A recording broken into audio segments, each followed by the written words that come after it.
Allez, salut les glissous, Sébastien Lévé, vous êtes bien sur la chaîne Lab TV. On se retrouve aujourd'hui de nouveau pour une vidéo embarquée. On va parler ensemble de la navigation par vent léger, le Lightwind. Voilà, j'étais parti pour vous faire des vidéos plutôt axées Freestyle, mais il se trouve que le vent est très léger. J'ai la 12 mètres Bandit 2019 Summer Edition avec moi et je me suis dit bon bah écoutez, allez, on va voir comment naviguer dans le Lightwind, parce que finalement c'est quelque chose qui pose problème à pas mal d'entre vous, à pas mal d'entre nous, et il y a plein de petites choses à savoir qui peuvent améliorer la navigation en Lightwind.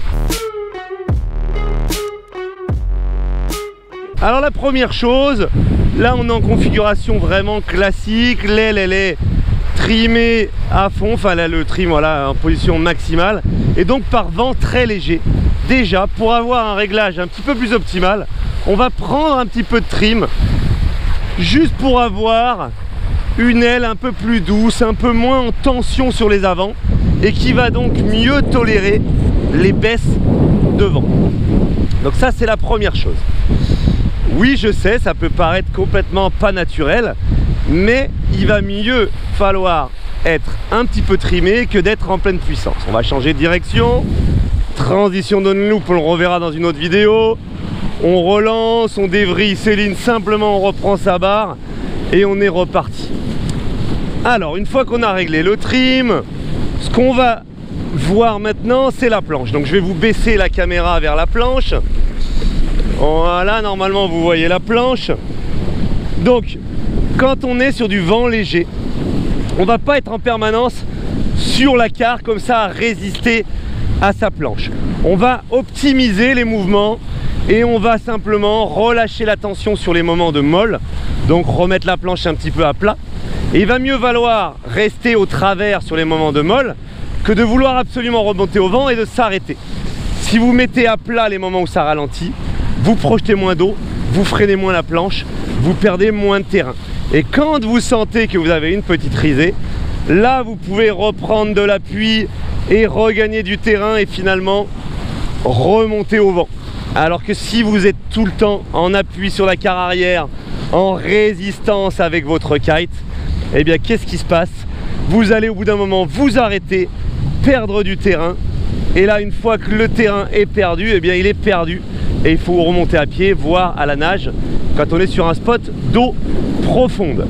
Donc rappelez-vous, par vent léger, on alterne les moments de prise de carre arrière quand le vent est un peu plus soutenu pour pouvoir bien remonter au vent, et les moments où on est planche à plat pour pouvoir conserver au moins une vitesse au travers.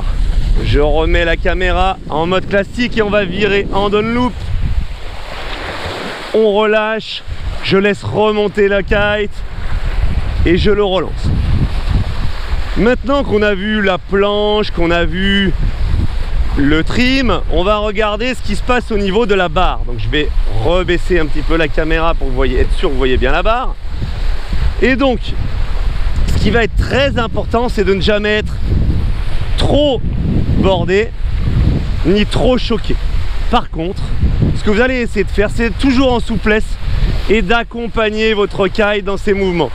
Je borde, je laisse remonter mon kite et je choque pour laisser le kite reprendre un peu de puissance, se gonfler d'air et réaccélérer. Ne restez pas toujours tiré en barre, même si là bon, je prends une rafale donc c'est le contre-exemple, mais si vous êtes toujours trop tiré en barre, votre aile va surborder. Alors on en vient justement au mouvement de l'aile. Là je vais remettre la caméra en mode un peu plus classique. Où est-ce que je place mon aile en Lightwind pour être le plus efficace possible? Est-ce qu'il faut que je bouge en permanence mon aile en haut, en bas, en haut, en bas? Ou est-ce qu'il faut que je cale mon aile? Eh bien, là, le secret en Lightwind pour être le plus efficace possible, vous vous rappelez de la vidéo vent apparent, etc. Eh bien, c'est exactement ça qu'on va essayer d'optimiser avec nos mouvements d'aile. Donc en fait, un kite qui bouge beaucoup, vous allez créer beaucoup plus de vent apparent et donc vous risquez de dénaturer votre fenêtre de vol, de la décaler, d'avoir un espace de déplacement pour votre kite moins important et donc du coup une fenêtre de vol moins optimale.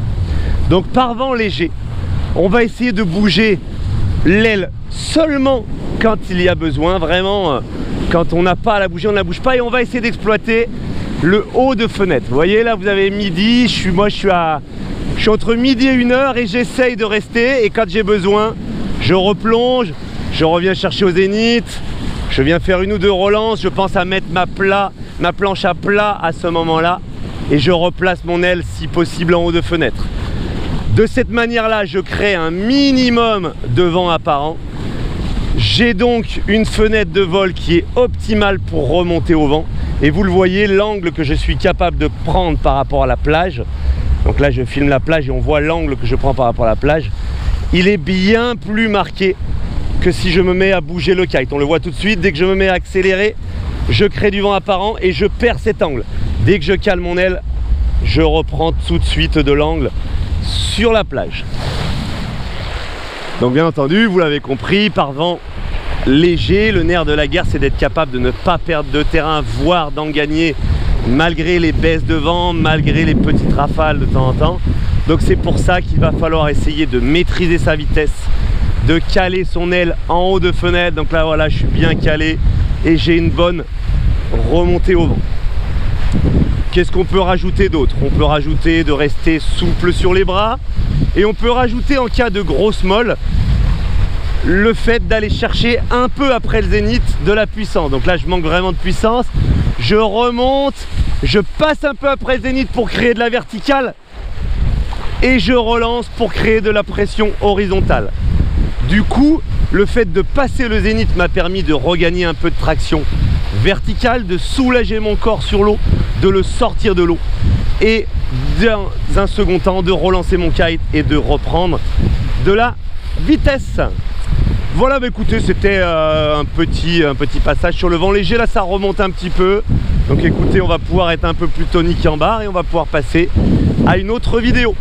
Moi je vous dis à très bientôt les glissous. Tirage au sort pour cette aile là, la Bandit Summer Edition, mais vu qu'on est plus de 15 000, jeudi 6 septembre, ça y est, c'est calé, c'est noté, c'est en live, c'est jeudi prochain, le 6 septembre. Et vous aurez donc cette aile là à gagner et le stage 3 jours de kite. Moi je vous dis à très bientôt mes glissous. N'oubliez pas, Life is the Beach, alors on se prend pas la tête et on en profite. Bombardez-moi cette vidéo de likes, abonnez-vous, partagez, recommandez à vos collègues. Et ouais, on garde pas ça pour soi, on partage, parce que les progrès en kitesurf, eh bien ils se font dans le partage. Voilà mes glissous, à très bientôt. Ciao.